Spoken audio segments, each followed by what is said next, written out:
Tuhan sertamu. Inilah Injil Yesus Kristus menurut Santo Yohanes. Dimuliakanlah Tuhan.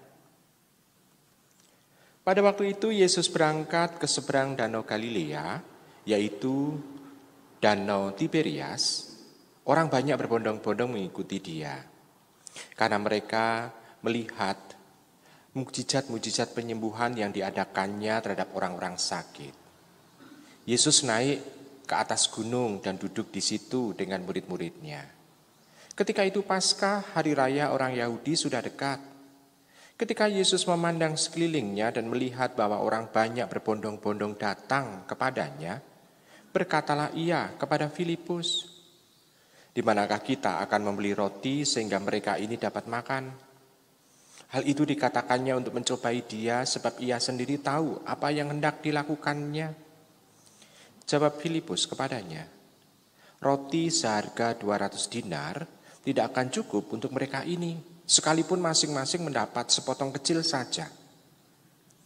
Seorang dari murid-muridnya, yaitu Andreas, saudara Simon Petrus, berkata kepadanya, "Di sini ada seorang anak yang membawa 5 roti jelai dan mempunyai 2 ikan.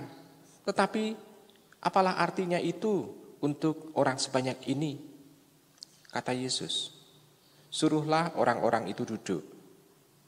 Adapun di situ banyak Adapun tempat itu banyak rumput, maka duduklah orang-orang itu kira-kira 5.000 laki-laki banyaknya. Lalu Yesus mengambil roti itu, mengucap syukur, dan membagi-bagikannya kepada mereka yang duduk di situ. Demikian juga dibuatnya dengan ikan-ikan itu sebanyak yang mereka kehendaki. Dan setelah mereka kenyang, ia berkata kepada murid-muridnya, "Kumpulkanlah potongan-potongan yang lebih, supaya tidak ada yang terbuang." Maka mereka pun mengumpulkannya dan mengisi 12 bakul penuh dengan potongan-potongan dari ke-5 roti jelai yang lebih setelah orang makan. Ketika orang-orang itu melihat mujizat yang telah diadakan Yesus, mereka berkata, "Dia ini benar-benar nabi yang akan datang ke dalam dunia." Karena Yesus tahu bahwa mereka akan datang dan hendak membawa dia dengan paksa untuk dijadikan raja, ia menyingkir lagi ke gunung seorang diri. Demikianlah Injil Tuhan kita. Ibu, bapak, saudara-saudari yang terkasih dalam Yesus Tuhan, apalah artinya 5 roti dan 2 ikan untuk orang sebanyak 5.000 laki-laki, belum perempuan dan belum anak-anak. Dan kita bisa membayangkan di sana sesuatu yang luar biasa. Pemberian anak kecil yang mempunyai 5 roti 2 ikan. Kita bisa melihat, membayangkan anak kecil itu, dia kalau ada orang yang istilahnya itu kelihatan lapar, kelihatan butuh, pasti dia akan memberikan. Semangat anak kecil kan begitu, untuk membantu supaya orang yang ada di depannya juga bahagia. Semangat berbagi yang dimiliki oleh anak kecil itu harapannya satu, yaitu meringankan beban orang yang dihadapinya. Dan dia memberikan 5 roti 2 ikan. Saya tidak tahu apakah pada setelah dia itu memberikan itu, dia masih mempunyai roti atau ikan, enggak tahu saya. Tapi yang jelas adalah dia memberikan kepada para murid itu. Lalu yang terjadi adalah ternyata ketulusan hati anak kecil itu membuahkan hasil yang luar biasa. Bisa memberi makan banyak orang. Ibu, bapak, saudara terkasih, oke, kita bisa sudah tahu tentang pergandaan roti itu. Dalam banyak khotbah sudah kita dengarkan. Tetapi yang pendek kata yang kita melihat adalah bahwa semangat berbagi ini. Ya, pada saat semangat berbagi itu, kalau kita berkaca dari anak kecil ini, apakah juga sudah kita lakukan? Semangat berbagi, kadangkala kalau kita berbagi karena apa yang sudah kita miliki ini berlebih, lalu kita bagikan ke orang lain. Biasanya begitu. Jadi semangat berbagi karena kita mendapatkan banyak hal dari Allah, lalu sisa, lalu kita berikan ke orang lain. Kita seringkali memberikan sisa, diberikan pada orang lain. Padahal semangat berbagi adalah tujuannya bukan memberikan barang sisa atau sesuatu yang sisa, tetapi tujuannya adalah untuk membahagiakan orang lain. Motivasinya sudah berbeda. Kalau memberikan yang sisa berarti kan sama saja saya membuang apa yang ada dalam diri saya. Bukan memberikan, tetapi membuang. Kalau membuang berarti tanda bahwa dia sudah gak butuh lagi.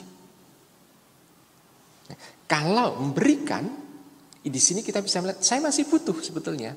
Tetapi ternyata dari kebutuhan saya ini masih ada orang lain yang lebih butuh dibanding dengan saya. Maka anak itu dengan rela dia memberikan makanan itu. Tuhan bekerja dengan pemberian yang tulus itu.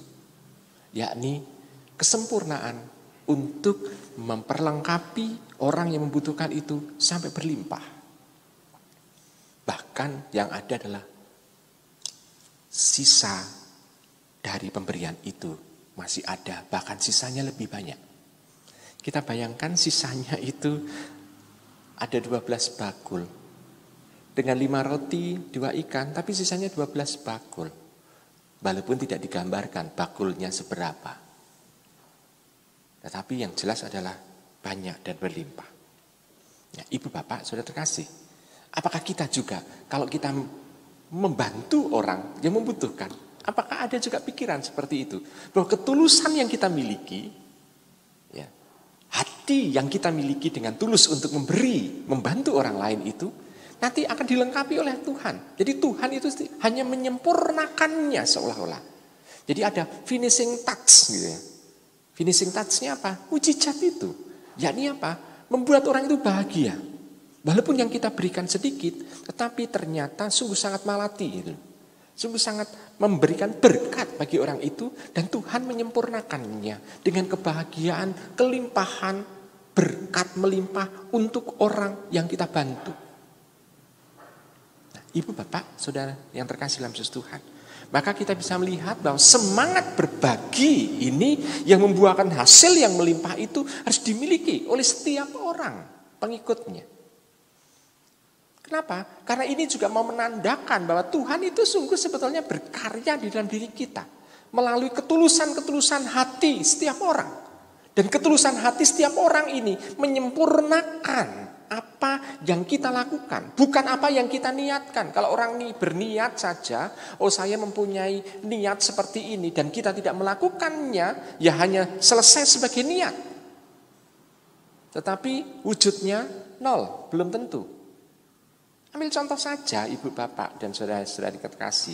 Pada saat kita itu berdoa tobat, absolusi umum, ya, ambil contoh. Ada enggak niat di dalam hati kita? Pasti ada kan? Ada niat untuk berbaring. Apakah setelah Paskah selesai, niat itu kita wujudkan? Kita juga bisa tertawa dengan diri kita sendiri. Oh, belum tentu itu kita wujudkan. Seolah-olah niat yang sudah kita haturkan ini hanya sekedar untuk menghibur Tuhan. Supaya Tuhan memberikan pengampunan. Nah, Ibu Bapak, Saudara-saudara terkasih. Maka yang penting, orang itu bukan selesai dengan niat. Niat adalah awal untuk proses. Awal, hanya awal saja untuk proses. Artinya berdiri di langkah, belum melangkah malah, masih berdiri di start sebelum mulai. Nah, kalau melangkah pertama, ini adalah wujudnya. Nanti kalau sudah ada langkah pertama, ada langkah kedua, ada langkah ketiga, ada langkah keempat, dan sebagainya. Dan akhirnya akan menggapai tujuan.